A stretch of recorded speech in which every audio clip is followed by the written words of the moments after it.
ओम सर्वे भवन्तु सुखिनः सर्वे सन्तु निरामयाः सर्वे भद्राणि पश्यन्तु मा काचित् दुःखभाग् भवेत्। बोले शंकर भगवान की जय।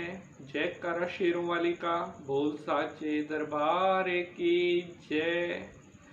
नमस्कार, आभार, सुस्वागतम। मैं पंडित नीतीश शास्त्री आप सभी भक्तों का आज के इस नए एपिसोड में बहुत बहुत स्वागत करता हूं। प्रिय दर्शकों, उम्मीद है आप सभी स्वस्थ होंगे, मस्त होंगे और माता रानी की कृपा आपके ऊपर बनी रहे। साथियों, जैसा कि आपने वीडियो के टीजर में देखा है कि दुकान चलाने का आज तक का सबसे बड़ा टोटका।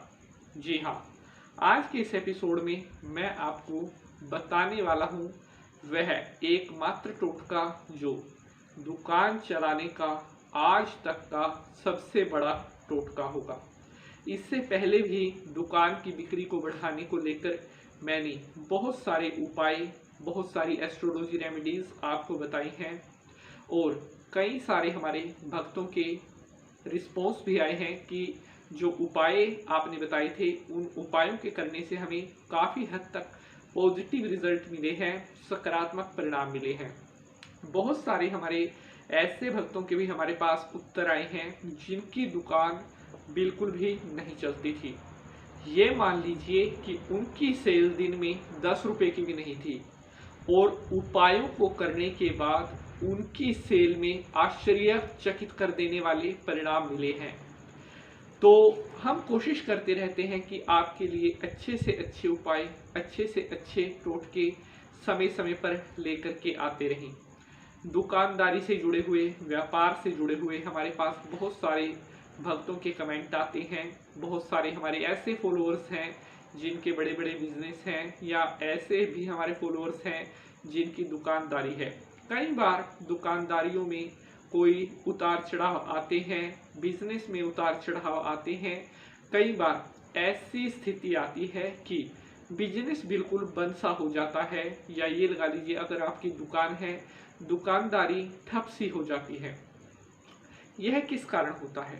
देखिए, इसमें कोई ऐसा विशेष कारण तो नहीं होता कि आपकी चलती हुई दुकानदारी अचानक से ठप पड़ गई।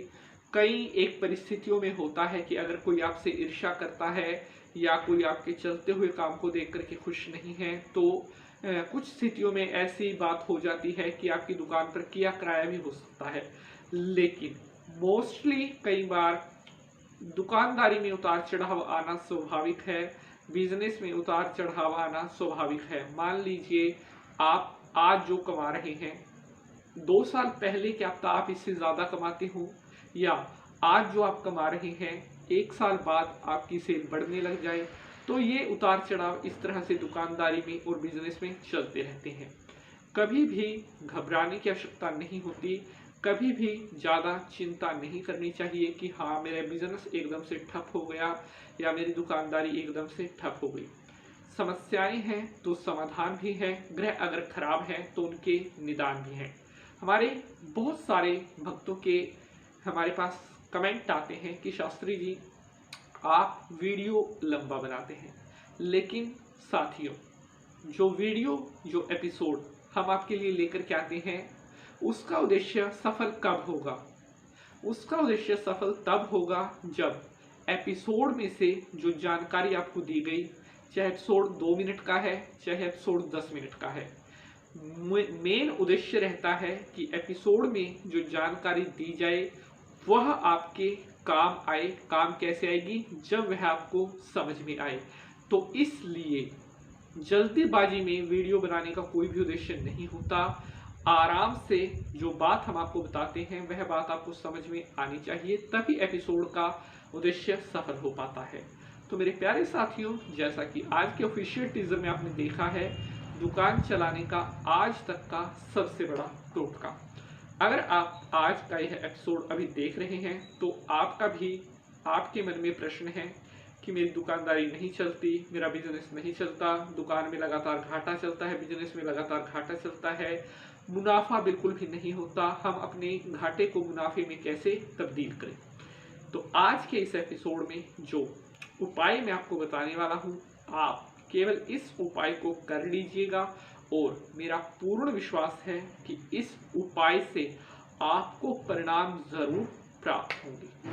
साथियों, अगर आप पहली बार पंडित नीतीश शास्त्री चैनल पर आए हैं तो धर्म कर्म से जुड़ी जानकारी सबसे पहले प्राप्त करने के लिए चैनल को अभी सब्सक्राइब करने के बाद घंटी का निशान जरूर दबा लेंगे, क्योंकि जैसी जानकारी यहाँ ऐसी जानकारी और कहाँ। तो चलिए अब भगवान भोलेनाथ को नमस्कार करते हुए आज के एपिसोड की शुरुआत करते हैं।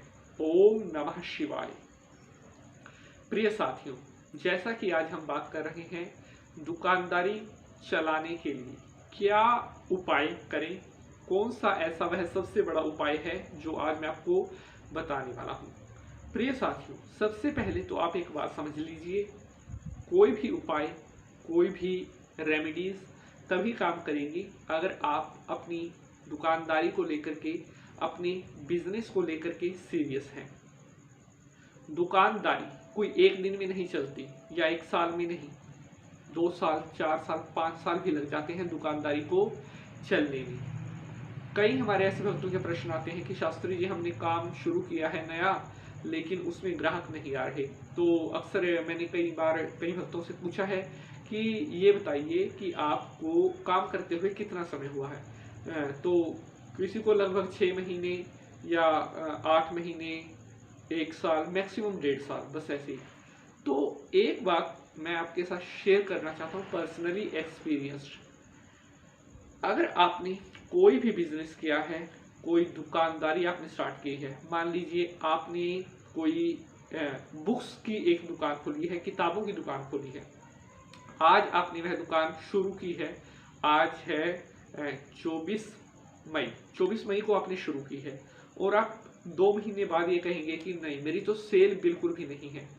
तो आपको क्या लगता है कि दुकानदारी एक दिन में एस्टेब्लिश हो जाती है? जी नहीं, दुकानदारी को जमने में 4-4, 5-5 साल लग जाते हैं। आपका काम जमेगा, आपका नाम लोगों के मुंह पर आएगा, लोग आपकी दुकान को पहचानेंगे और भी आपकी दुकान के बारे में आपको पता चलेगा, तब जाकर के कहीं धीरे धीरे मार्केट बनना प्रारंभ होती है। एक एग्जांपल ले लीजिए, ये जो बड़ी बड़ी कंपनियां हैं, अब आप इसका रिलायंस का ही नाम लीजिए, वैसे तो सबसे बड़ी कंपनी है, ज़्यादा बड़ा उदाहरण हो गया, लेकिन फिर भी आप रिलायंस को ही ले लीजिए जो कि अंबानी की कंपनी है। आज से 10-15 साल पहले जब अंबानी ने काम शुरू किया था, तब रिलायंस को कोई जानता था? नहीं। उनका भाग्य, उनकी किस्मत और उनकी मेहनत ने आज रिलायंस जो है हमारे देश की टॉप 1, 2, 3 कंपनियों में से एक है। इसके अलावा एक छोटा एग्जाम्पल भी आप ले लीजिए। छोटे एग्जाम्पल के तौर पर आप कोई भी छोटा एग्जाम्पल, जैसे कि मसाला कंपनी है MDH मसाले, जो कि भारत में बहुत प्रसिद्ध है, महाश्यादी हट्टी। तो जब उन्होंने, जो सरदार जी थे, वो जब उन्होंने वो कार्य शुरू किया था, तब उनको कोई भी नहीं जानता था, ना किसी को MDH का पता था कि MDH क्या होती है। लेकिन धीरे धीरे करके उनकी मेहनत से उन्होंने MDH को ऐसे मुकाम पर ला करके खड़ा कर दिया जो कि इंडिया की टॉप 10 कंपनियों में से एक बन करके निकली। तो ये सब मेहनत के दम पर ही होता है। अगर कोई कहता है कि मैं एक दिन में ही या 1 साल में ही राजा बन जाऊं, या 1 साल में ही मेरी दुकानदारी इतनी चल जाए कि मेरे पास गाड़ी, बंगला, बैलेंस सब आ जाए, तो ऐसा कभी भी नहीं होता। हर चीज़ के लिए परिश्रम करना पड़ता है, पेशेंस और थोड़ा समय लगता है। भाग्य से अधिक और समय से पहले आपको कुछ भी नहीं मिलता, ये बात ध्यान रखनी चाहिए। तो साथियों, चलिए अब आज के अपने उपाय के बारे में बात कर लेते हैं। देखिए, दुकानदारी, अगर आप चाहते हैं कि आपकी दुकानदारी चले, आपकी सेल बढ़े, आपकी सेल में कोई दिक्कत ना हो, आपको घाटा ना हो, तो सबसे पहले तो आपने भगवान से एक प्रार्थना करनी है कि हे महाराज, सर्वे भवन्तु सुखिनः, सर्वे सन्तु निरामया, सर्वे भद्राणि पश्यन्तु, माँ काश्चित् दुःख भाग् भवेत्। कि सभी संसार में सुख से रहें, किसी को कोई दुख ना हो, किसी को कोई कष्ट ना हो, सभी के परिवारों में सुख शांति हो, सभी के कार्य अच्छे चले, ऐसी प्रार्थना करनी है। कभी भी आपने किसी से भी ईर्ष्या नहीं करनी है। जो आपकी दुकान का काम है, अगर आपके आसपास में कोई और भी दुकान है जिसका सेम आप वाला काम है, कभी भी आपने उससे ईर्ष्या नहीं करनी है कि उसके पास आपसे ज्यादा ग्राहक आते हैं। आपने केवल अपनी दुकान पर फोकस करना है। आपने केवल ये देखना है कि मैंने अपनी सेल कैसे बढ़ानी है, मैंने अपनी दुकान का काम कैसे अच्छा करना है। सबसे पहले तो ये चीज आपको ध्यान रखनी है कि अपनी दुकान के अलावा आपने फोकस और कहीं पे नहीं रखना है। केवल अपनी दुकान पर ध्यान देना है कि how I increase my shop sale, सिर्फ इतना आपने ध्यान रखना है। उपाय के बारे में हम बात कर लेते हैं। तो उपाय बिल्कुल ही साधारण और बिल्कुल ही सरल उपाय है। आपने अपनी दुकान में हर सुबह गंगा जल का छींटा जरूर लगाना है। इसके साथ साथ आप दुकान में जो भी धूप जोत लगाते हैं उसका जो बचा हुआ होता है, निर्माल्य जिसको बोलते हैं, उसको आपने कभी भी कूड़े में नहीं डालना है। जो जोत करने के बाद बच जाता है, जो धूप लगाने के बाद उसकी राख बच जाती है, उसका तिलक भी आप अपने मस्तक पर लगा सकते हैं। भस्म के रूप में उसको तिलक लगा सकते हैं। अपने गले पर लगाएं, अपने मस्तक पर लगाएं, अपने परिवार में अपने बच्चे को, अपनी पत्नी को भी लगाएं। इसके अलावा फिर भी जो भस्म या जो जोत की बाती बच जाती है उसको आपने एकत्रित करके, जो धूप की डबियां होती हैं, जो जोत के पैकेट होते हैं, उस निर्माल्य को इकट्ठा करके आपने चलते हुए पानी में प्रवाहित कर देना है। कभी भी इन चीजों को आपने दुकान में नहीं बिखेरना है, पैरों में नहीं लगनी चाहिए। इसके अलावा दुकान के मंदिर में कोई भी मूर्ति खंडित नहीं होनी चाहिए। और आपने अपनी दुकान में जब भी बैठना है, पूर्व की तरफ आपका मुख होना चाहिए, कोशिश करनी है, या उत्तर की तरफ आपका मुख होना चाहिए। आपकी दुकान में जब ग्राहक आए तो आपने ऐसी कोशिश करनी है कि जब ग्राहक सामान खरीदने के लिए आता है तो उसका मुख भी पूर्व या उत्तर की तरफ रहना चाहिए। इसके अलावा अपनी दुकान में आपने जाले नहीं लगने देने हैं और अपनी दुकान की साफ सफाई का ध्यान जरूर रखना है। जिस स्थान पर आप अपनी दुकान में बैठते हैं वहां पर आपकी आसपास कबाड़ नहीं होना चाहिए, फालतू का कोई सामान नहीं होना चाहिए। जो आपके काम से रिलेटेड है वही चीज होनी चाहिए।